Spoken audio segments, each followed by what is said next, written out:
After starting a relationship with my pilot boyfriend, it was the first time I boarded his flights. Then the smoke detector went off, the plane had to make an emergency landing, and during the evacuation I just got my period. Blood trickled down my thigh. And my boyfriend shot me a glance of mild disgust before he grabbed the flight attendant by the waist and slid down the escape chute.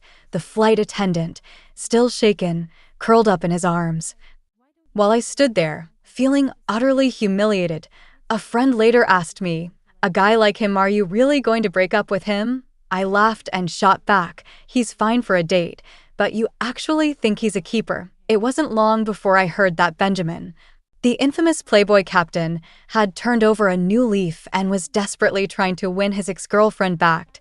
N01 expected the plane to make an emergency return, forcing us to rebook for the next afternoon. Having witnessed Benjamin's borderline inappropriate flirtation with the flight attendant Jennifer and still feeling the discomfort from my period, I decided to cancel my flight and head back to my apartment. Benjamin went back to his place too. I dragged my suitcase into the apartment, and the deafening rock and metal music blasted from the living room. Benjamin had invited a few co-pilots and flight attendants over for a party, the air thick with the scent of smoke and alcohol.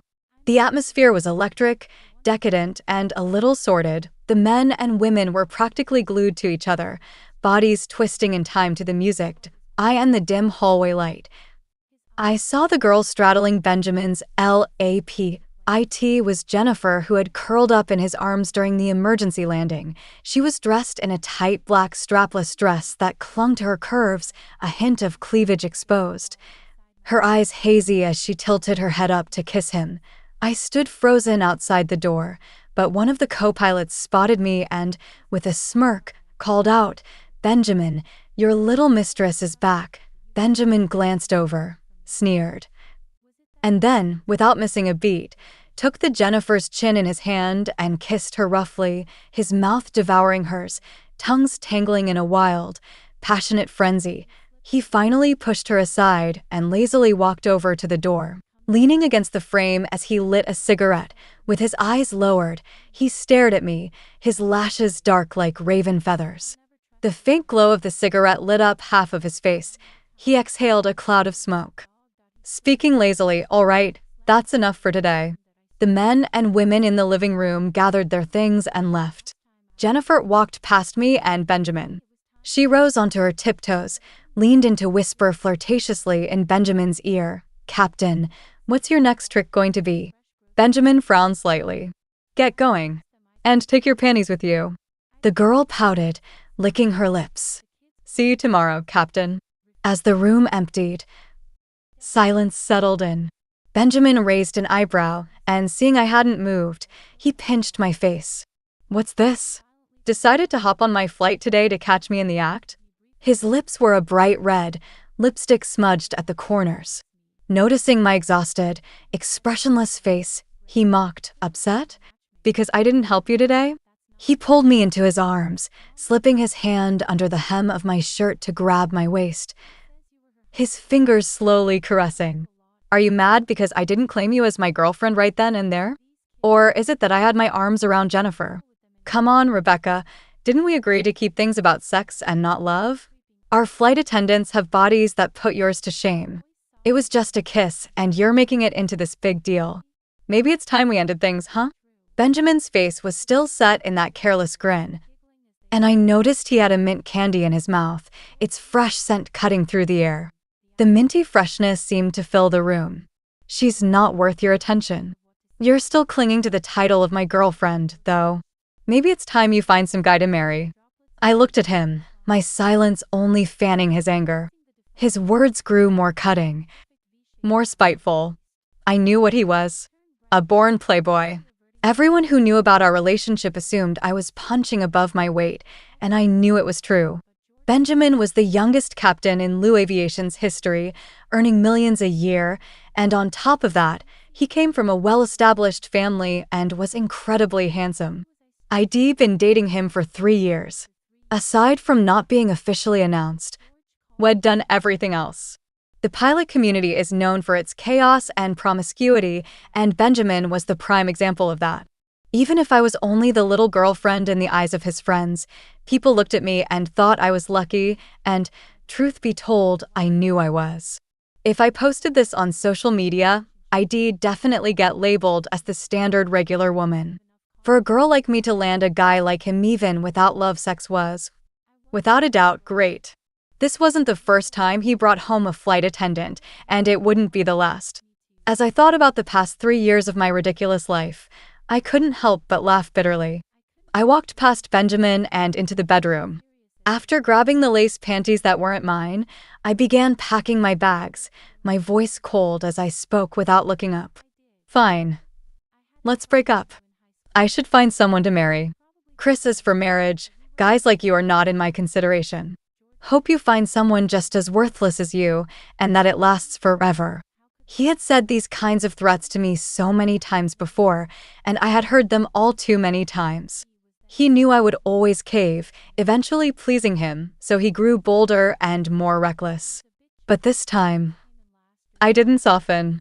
I snapped back. He froze for a few seconds, then rushed into the bedroom, grabbing my hand. Are you serious? Is there any doubt? Fine. Just don't come crawling back later, asking me to get back together. Not long after, I heard the sound of a beer bottle shattering in the living room, followed by the deafening slam of a door. My hand, which had been packing my clothes, froze. I knew he was angry. He liked my softness, my understanding, and my unconditional obedience. I knew it, but what I didn't realize was that he was also afraid of losing me. This game, this whole thing, was a battle for both of us. Too bad I only understood it too late. The first time I met Benjamin was also my first time flying on one of his flights. It was rare for a captain to personally greet passengers, but maybe it was the festive spirit of the new year. Benjamin stood at the cabin door, his dark hair slicked back, his uniform outlining his tall, lean figure. He stood with his hands behind his back, his sharp features softened by a pleasant smile. The passengers buzzed with excitement, whispering about how handsome the captain was today. Our eyes met for a brief moment over the crowd, and he was the first to look away. I awkwardly asked the flight attendant for help with my luggage, struggling to lift my small suitcase while holding the other side. A scent hit mesomething like crushed pine needles mixed with the faint, fresh bitterness of hazelnuts. It was Benjamin's fragrance, unmistakable. He gestured for me to let go of the suitcase, easily placing it in the overhead compartment. After the flight, he came out again, handing me a small note with his Twitter account written on it. In that moment, it felt like my heart stopped. The brief touch of his fingers sent a wave of heat through me, and I could barely catch my breath. As I turned away, the world seemed to slow down, like something out of a movie. The noise around me faded to nothing, and all I could see was Benjamin. It felt like love at first sight, and I thought, maybe, just maybe, Benjamin and I could have something real. But reality quickly proved otherwise. I should have realized the truth the moment Benjamin said we'd only talk about sex, never love. I should have understood then, and walked away to be by the time I finished packing. It was well past midnight. I looked back at the apartment near Benjamin's airline base. I closed the door and was about to head to the elevator when my phone buzzed. It was a message from Benjamin. All right, I'll go with you to see the movie you mentioned before. I'm downstairs. It seemed like he still thought we were just having a petty argument, but if we weren't truly a couple, if there was no love, what did these so-called gestures mean? As I can remember, that movie had been something I'd brought up with him over 2 months ago. I couldn't help but remind him, the movie's not playing anymore. You don't need to come with me. And you won't need to ever again. I grabbed my luggage and took an Uber downstairs, not sparing him a second glance. I hadn't forgiven him. I only caught a glimpse of Benjamin standing stiffly by his car, silent. His dark eyes fixed on the Uber as it drove away. I had liked Benjamin deeply. Our first meeting felt like something straight out of a story, like the crush everyone talks about online. Looking up the definition, crush means to crush, to grind, to overwhelm. But there's another layer to it, a brief, passionate, but shy infatuation. Yes, I had once briefly, passionately, but shyly liked Benjamin during my 4 years of university. A time when social media influencers were booming, I became a fashion blogger, fueled by my interest. The few benefits of dating Benjamin were clear. He was indeed a wealthy and generous young heir. He connected me with countless fashion resources, and even without him, my career would have afforded me a comfortable life. But unfortunately, the career I was proud of that had made me a popular fashion blogger was reduced to nothing more than a drinking companion in the eyes of Benjamin and his friends. What made it worse was hearing others refer to me as the ordinary girl who snagged a top-tier guy. I could block that out, but objectively speaking, I knew it was true.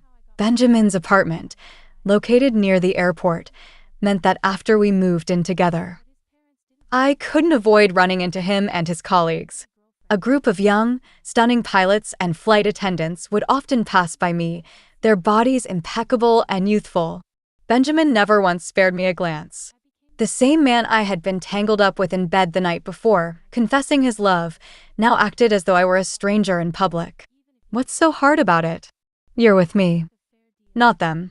Taking you out is so low. Look at you, you're a fashion blogger, but not even as hot as the flight attendants. Casual insults like this, Benjamin probably thought were just the truth. Strangers' cruel words could hurt, but the sting of my boyfriend's judgments was even worse, and no wonder he was disgusted with me. As a famous captain, beautiful women were always pursuing him. Benjamin was a pampered, careless man. Men like him were revered in society, handsome, capable, and respected. But what about women? What about ordinary women?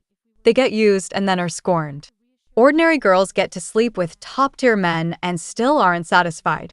Being noticed by someone like him means you must have done something good in your past life. After I moved out, I didn't contact Benjamin for several days. I deleted our chat history and blocked his number. I posted on social media, gathered a few friends in the city, and treated myself to a big meal at a fancy restaurant. Before dating Benjamin, ID never stepped foot in such high-end places. He always scoffed when I marveled at how the wealthy lived, pulling a disdainful smirk. Mocking me for my lack of experience, the city at night had a captivating allure. The restaurant was packed, the gentle strains of violin music filling the air. From the windows, I could see the bustling port along the river. When we were seated, I felt a burning gaze from behind me. I turned my head. 2 tables away, Benjamin was dining with his group of friends. There were 6 of them, one of whom was a girl had grown up with. They were all heirs and heiresses, born with silver spoons in their mouths. Benjamin's eyes met mine, his gaze dripping with arrogance, responding nonchalantly to his friend's chatter. When our eyes locked, he turned away as if nothing had happened, as if he hadn't seen me. The interest in the meal faded as I tried to usher my friends to leave. Just then, he casually shifted his gaze, like he hadn't even noticed me. My friends, noticing where I was looking, sighed. You can tell they're rich just by their presence. The way they carry themselves, it's like they've crushed us from head to toe. That girl, too. You can tell she's been spoiled her whole life. All the men around her are top tier. What a perfect match, huh? Is she drunk? Yeah, looks like it. She's leaning into that handsome guy. Wow, high-quality handsome guy. Taking such good care of her, wiping her face gently. Oh, so Benjamin could be described as thoughtful and gentle, too. I tried to suppress the sharp pang of bitterness in my chest, but the complicated emotions I had were spilling out uncontrollably, and I had no strength to hold them in. I quickly changed the subject, just wanting to finish my meal and leave. After paying the bill, I had no choice but to walk past Benjamin's table. 2 of his friends seemed to recognize me and nudged him. Isn't this your little influencer girlfriend? Benjamin, you still haven't gotten rid of her?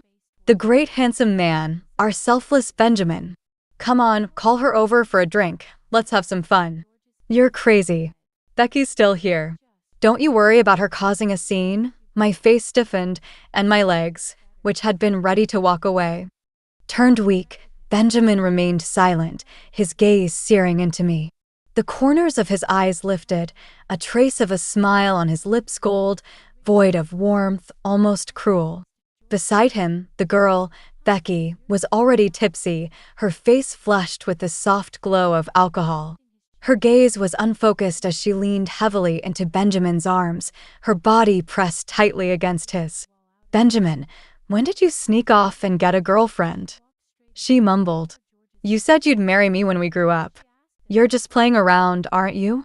"Ben, your parents said in the one you're marrying," the surrounding people laughed, teasing in a mocking tone. "Becky, of course Benjamin's yours. This girl is just his little mistress on the side." Benjamin could never marry the ugly one. The Hind restaurant, which had been quiet, felt like it was closing in on me. One of the female patrons nearby, hearing their cruel remarks, looked at me with sympathy in her eyes. I knew. Benjamin was doing this on purpose. He let his friends insult me, degrade me, and he did nothing. It felt like a warning Rebecca was just some entertainment, some topic of conversation for them. He was waiting for me to beg for forgiveness, to admit defeat, and then continue loving him. Each time my dignity was trampled on, I felt more and more exhausted. I thought back over the years. Every choice had been wrong. I shouldn't have taken that note from him. I shouldn't have added him on my contacts. I shouldn't have agreed to that ridiculous, one-sided relationship, thinking that it would lead to love. Benjamin saw the color drain from my face, my hands trembling uncontrollably. He frowned and spoke up. "All right. You guys should say less. I've already broken up with her. Not everyone is worth comparing." With that, he gently scooped up the drunken girl in his arms, a Princess Carrie, draping his coat over her, and headed toward the exit. He signaled the doorman to bring the car around. He didn't spare me another glance. He could be considerate with her, but when I was sick, he told me to sleep on the couch so I wouldn't infect him. I looked at Benjamin's bewildered friends with a cold, hard expression. "Yeah, I already broke up with him. I dumped him. A dirty man isn't worth anything. As for you all, with your little princess talk thinking you can compete with Benjamin for women? Guess rich men like that kind of girls." With that, I turned and walked away, the sharp autumn wind biting at my skin as I made my exit. It didn't hurt that much anymore. We all took what we needed. 3 years of sincerity fed to the dogs. What difference did it make? After saying goodbye to my friends, I wrapped my not-so-thick coat tighter around me and walked slowly toward my rented apartment. I didn't notice it at first, but a familiar car was trailing me closely, its presence so subtle it might have been a ghost. The man in the driver's seat had dark, brooding eyes, his lips unconsciously bitten white. His mouth trembled slightly, as if bearing the pain of loss. He only looked at the woman walking briskly on the street, unwilling to blink, as if the sight of her was all he could bear. For the next few months, I had no contact with Benjamin. I thought forgetting would drown me in pain. But it wasn't so bad, maybe because of the deep-rooted disappointment and acceptance that had settled in my heart. I sold off a designer handbag Benjamin had bought to pacify me and used the proceeds to take a revenge trip to Italy, to Iceland, and then to New Zealand. It wasn't for healing. It was for a change of scenery. The people and things I encountered on the journey were constant reminders that life was still moving forward. The day I flew back to Los Angeles was one of those rare winter days bathed in sunlight. I chose to fly with Air New Zealand, the plane making its long journey from Auckland, crossing thousands of miles to finally land in Los Angeles. As I boarded from the jet bridge, I saw him. In the cockpit, seated on the left, was the captain of this flight. A dreamlike purple tie with the Kourou symbol embroidered on it, a sharp, perfectly fitted flight uniform.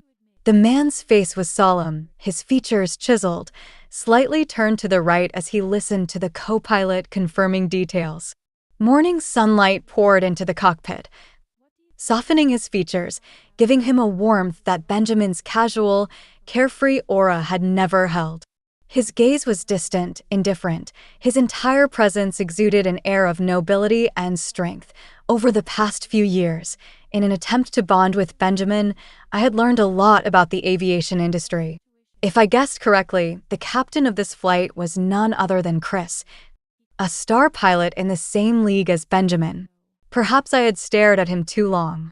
Chris, sensing my gaze, turned his head slightly toward the jet bridge. His eyes were devoid of any emotion, yet my palms were suddenly damp with a thin layer of sweat. God, what was Benjamin compared to this? This was my first time seeing Chris, and as the breeze from the tunnel ruffled my hair, I realized something. All the countless imagined figures in my mind, those illusions ID built, finally solidified into a real person the moment I saw him. The long flight was starting to take its toll on both the passengers and the crew. I was sitting at the emergency exit, opposite a Chinese flight attendant. Curiosity about Chris got the best of me, and soon we were chatting away. After all, talking about handsome men is the true joy of life. Chris has never had a girlfriend, she confided. One of our colleagues told me that he's like a mythic Adonis, not the kind of man most women could ever win over. I suspect Chris only thinks about airplanes. I've never seen him at any social gatherings outside of work. Once, a flight attendant purposely spilled coffee on him, and he seriously asked for compensation. Not a trace of sympathy for the poor girl, no. Everyone's a bit more cautious. We treat him like a mascot, admire from a distance, but never interact, but it's so blissful just to look at him. Chris is like our dream man. I listened to her with interest, but unlike her, I wasn't just admiring from a distance. This man was the real deal, unblemished, perfect. In fact, being with a man like Chris after Benjamin would be the ultimate best. I found out that Chris mainly flew the Auckland to Los Angeles route for the past year. Determined, I bought tickets for those flights multiple times a week, making sure to get close enough for the flight crew to hand him the flight logs each time. To my surprise, Chris always took the time to write detailed notes.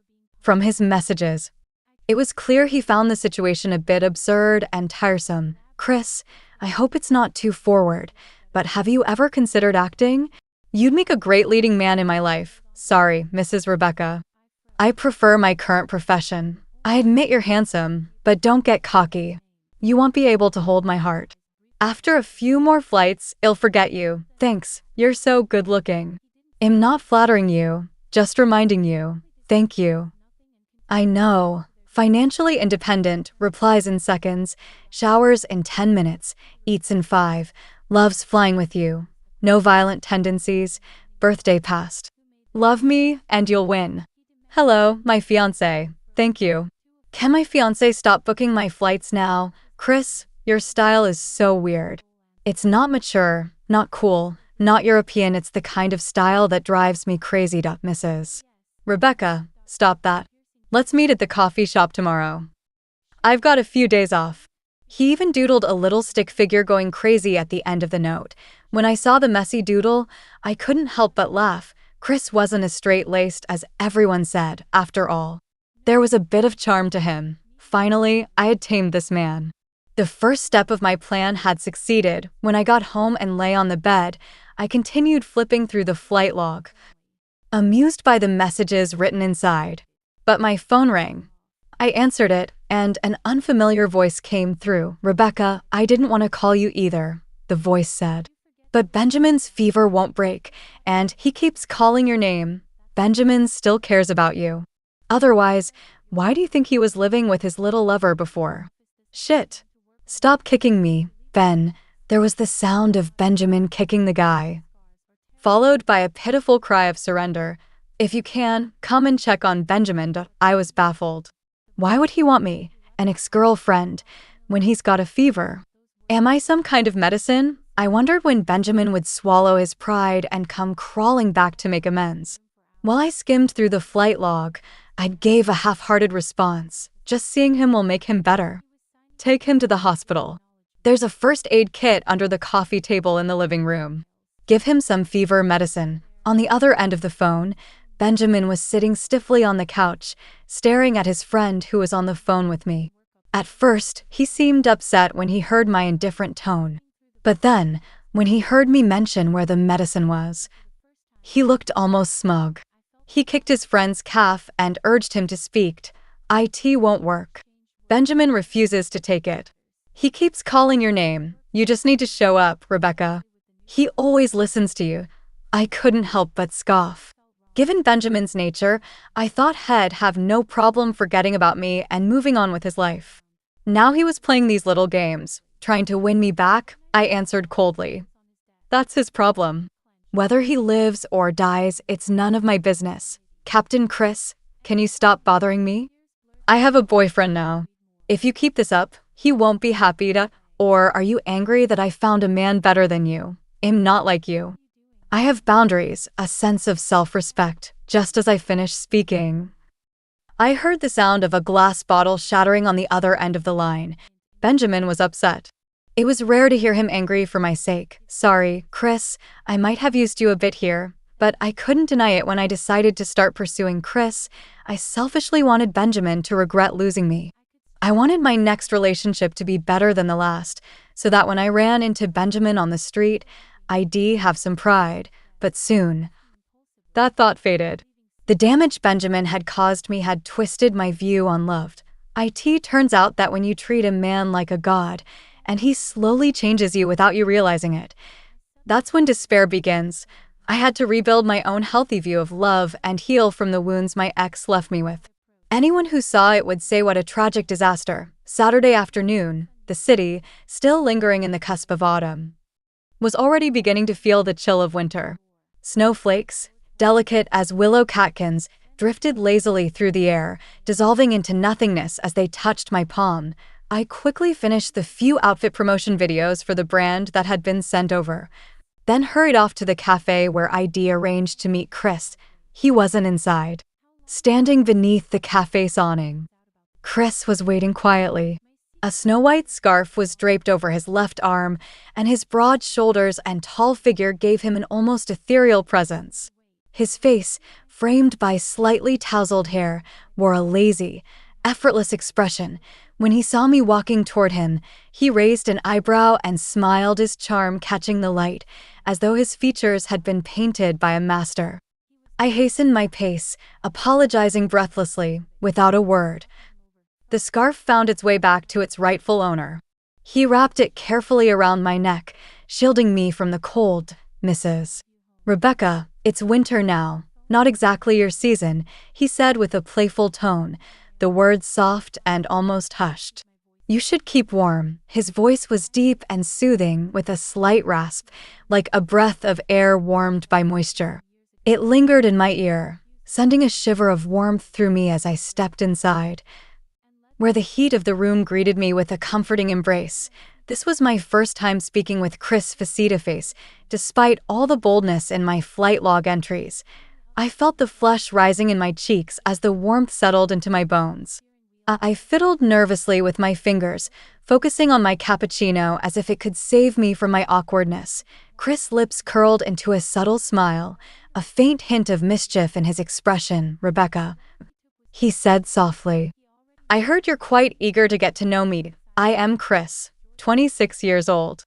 I work as a captain for Air New Zealand, flying the Auckland to Los Angeles route this year.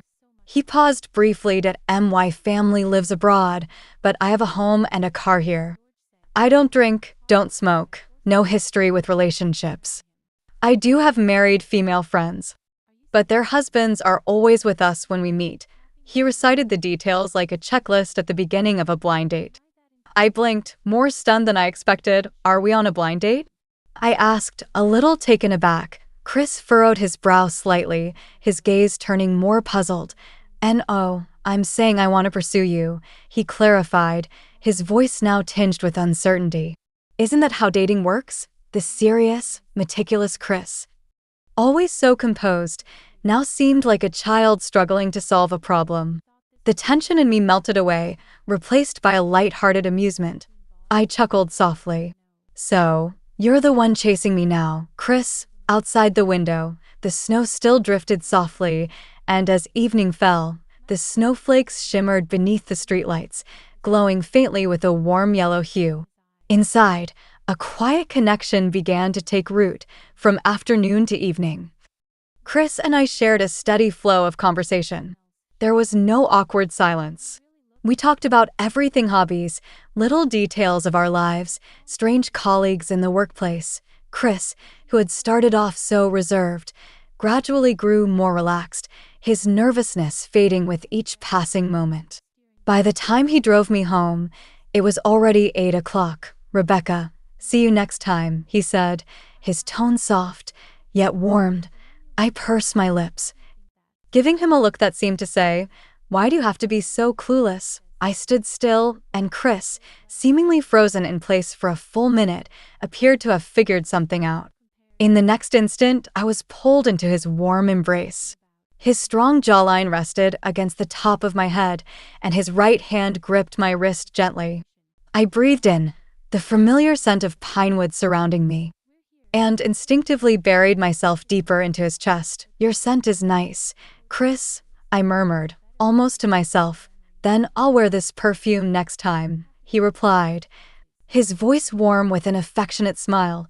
He made a playful comment about me not wasting money on flights every time he flew to and from Auckland, his tone teasing but kind.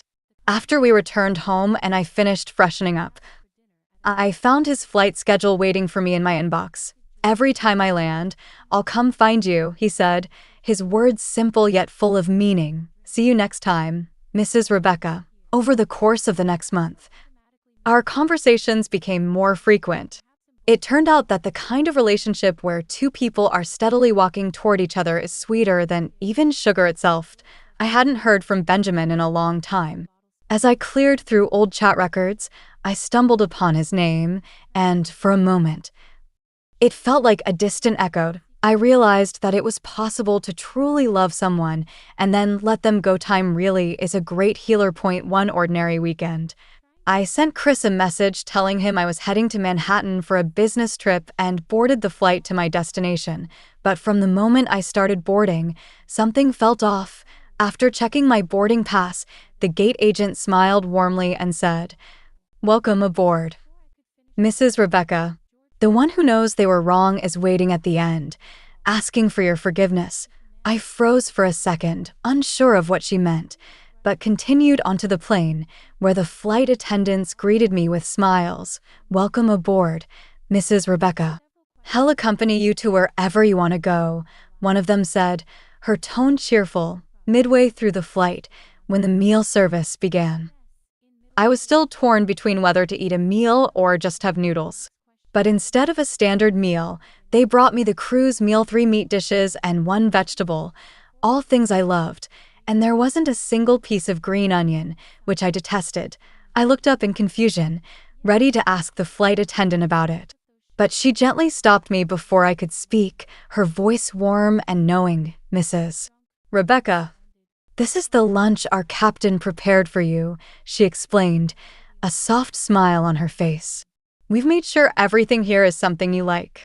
If you don't like peanuts, the captain made sure to pick them out for you." I couldn't help but smile. All right, I got it. After the breakup, I should be extra careful to avoid booking flights with Benjamin's airline. But this time, it was the only suitable departure time available. The world is so big, and there's no way we could run into each other, right? Not wanting to make things awkward for the flight attendants, I forced a smile and thanked her. Late love is useless. I believe he may have loved me at some point, but if he truly loved me enough, he wouldn't have suggested a relationship that was only about sex and not about love. He wouldn't have let his friends belittle me. He wouldn't have basked in the comfort of my sacrifices and called them her way of showing love. He wouldn't have flitted around with other women, indulging in his love affairs. The truth is, he didn't love me enough. If he did, my feelings wouldn't have come last. He didn't love me enough to be open about it, to be proud of me. And, well, I wasn't enough for him to make that kind of commitment. I panicked, lost in these memories, when suddenly the plane hit turbulence.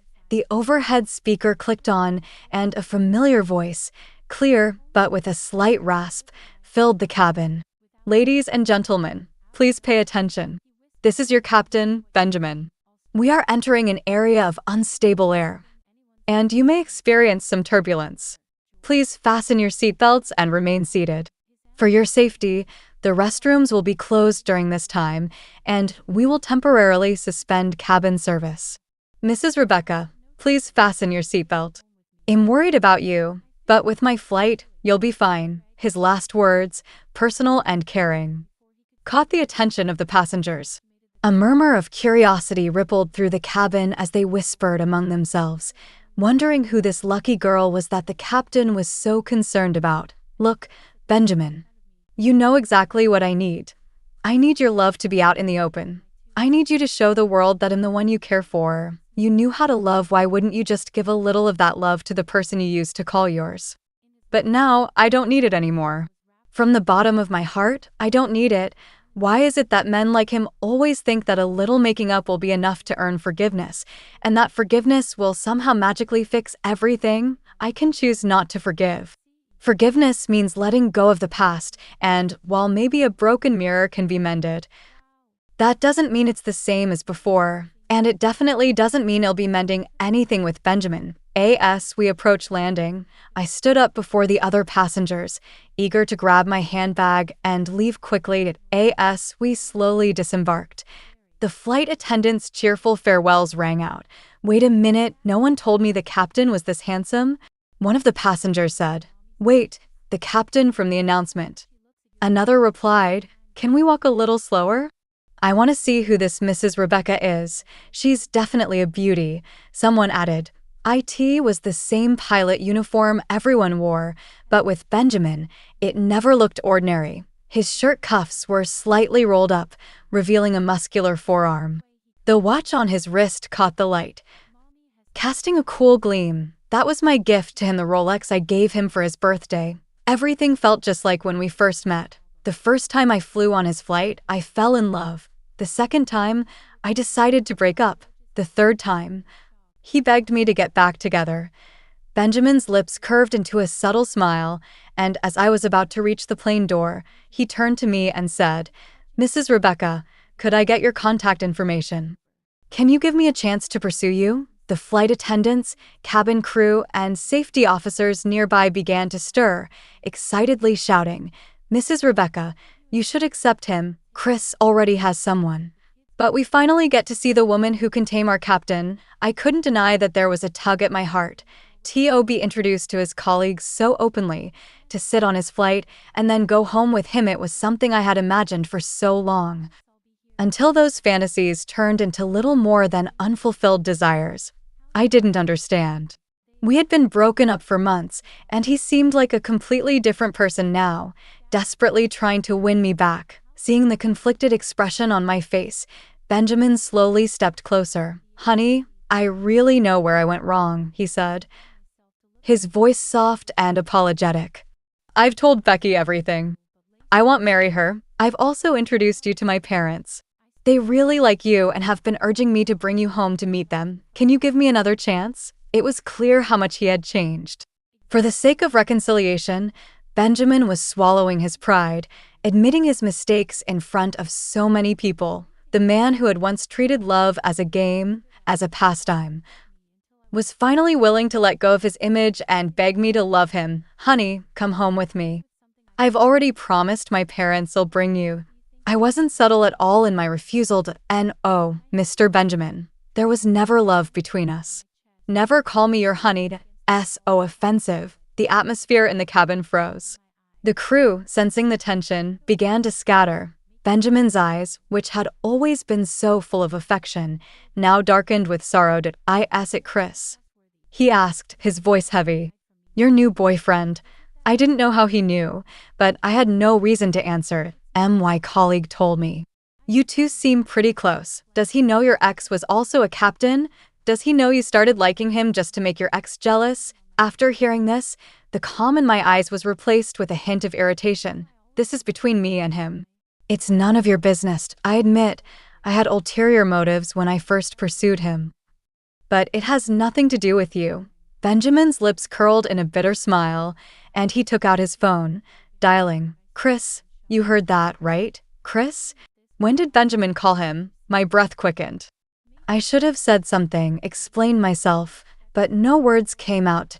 My heart skipped a beat, a sharp pain almost tangible. Was I about to be abandoned again? Benjamin, I don't know what your intention is with this call, I said, my voice steady despite the churn in my chest. But that woman next to you, put away your discomfort. I'll wait for you to come back from your business trip. AS for you, Mr. Benjamin. You're just the ex-boyfriend who got dumped. Please know your place. If you continue to bother Rebecca, I won't hesitate to report your personal life to your company. The call ended. The guilt toward Chris wrapped around me, but unexpectedly, he had still defended me. Without reason, over the phone. This was the first time I had been firmly chosen, the first time I had been defended without any justification. It felt, surprisingly, really good. All right, Benjamin, let's part on good terms. Have you ever thought about why I didn't accept you? You're no longer worthy of me. There are 3.5 billion men in this world. Why do you think you're the one who can catch my eye now, Mr. Benjamin? It's the 21st century. As a man, you still don't understand the importance of integrity. You'll find it hard to get a girlfriend now. Goodbye. He took a deep breath, his Adam's apple bobbing twice, his lashes fluttering slightly. He seemed to want to be bound by my chains, but instead, he was given the very thing he dreaded the most: freedom. But Rebecca, I really like you, he confessed boldly, then quickly shifted topics, panic lining his voice. Let's not talk about this anymore. I'll take you to your hotel. I stepped away from his attempt to grab my luggage at Mr. Benjamin, you don't need to do that. Have you ever thought about it? The love you speak of isn't real love. If you truly cared, why would you belittle me? Your attempts to hold on are just your own misguided idea of deep affection. But that's not love. I hope we never meet again. I grabbed my suitcase and turned to leave, waving my hand behind me as I bid farewell.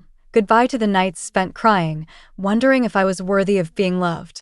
Goodbye to the emotional chains that made me dependent on someone else for both my happiness and pain.